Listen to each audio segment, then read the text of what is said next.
This is problem 19-25. A 4-pound box is released from rest at position A of the smooth circular ramp, which has a radius of 20 feet. When the box leaves the ramp at B, it lands on the 40-pound cart, which is initially at rest, and they roll to the right as a single unit. Determine the common speed of the cart and box when they move as a single unit. So something I haven't really brought up too much in the previous problems is that these are like perfect collisions. So there's no rebounding. The object that is running to the first object, moving object, is running into a stationary object, and there's just like perfect inelastic collision going on here, and the two objects move together as a single unit afterwards. And this is important because we will see later what happens when objects bounce off of each other, okay? So let's take a look at the math on this. So the free body diagram is a bit dynamic, even though we can only draw like a snapshot of what's going on here. So, I mean, the box at the bottom of the ramp is going to have a normal force, and then there's going to be a weight of 4 pounds. But if I draw kind of to the left of this thing, let me move the box over, like part way down the ramp, then we'll end up like with an angle here, and then our normal force is going to be perpendicular with the surface, and then our weight's going to be straight down. So there's like an interesting kind of phenomenon going on here, especially when the box is at the top of the ramp. The normal force is going to be, well, I'll go ahead and draw it. I mean, when the box is up at the top, and remember the ramp is like this, then our normal force, I mean, our weight is still 4 pounds, but our normal force is, well, I mean, it's basically 0. It's like approximately 0. And if this is a perfect system with a perfectly perpendicular top of a ramp, then there is no normal force.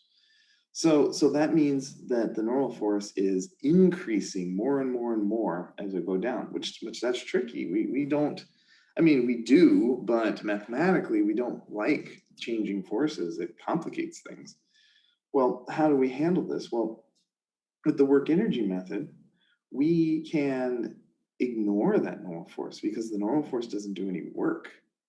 Okay, and so I mean, that might be difficult to realize maybe, but every single point that the box is going down the ramp, well, that, I guess if you call this point A and then point B and point C, the motion is changing. At first, the motion is straight down. That's perpendicular to the normal force.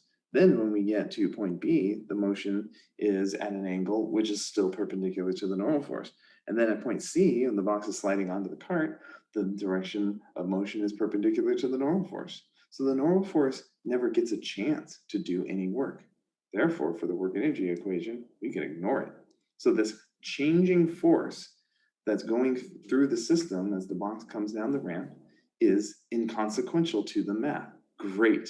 That is great. Okay, so what force is doing work? Well, the weight is doing work, and the weight is always pointing down. Therefore, the only distance that we care, the direction of motion is constantly rotating. Remember, we have down and then an angle and then horizontal. But the weight is always down, always down, always down. So we only care about the direction of motion, the component of motion that is down. Therefore, the work done by the weight is hopefully not a surprise, going to be 20 feet. Okay, that's the distance traveled in the direction of the weight's force direction. Okay, so again, let me kind of draw this box, and the picture has the box here, and it says there is a circular ramp that has a radius of 20 feet. Well, that means that distance is the 20 feet. And where does the box start? At the top of that line. Okay, it starts up here. And where does the box end up? Down there. So this is the change in height. That's what we care about. So the work calculated is the 4 pounds times the 20 feet. There you go. The work is 80 pound-feet. Okay, now if we go to the work energy equation, we will end up with an initial velocity or initial kinetic energy of 0, initial velocity also, and then plus the work, which we calculated to be 80. And then this will be equal to the final kinetic energy, which we don't know, but it's the only unknown, so we can find out. The mass is 4/32.2.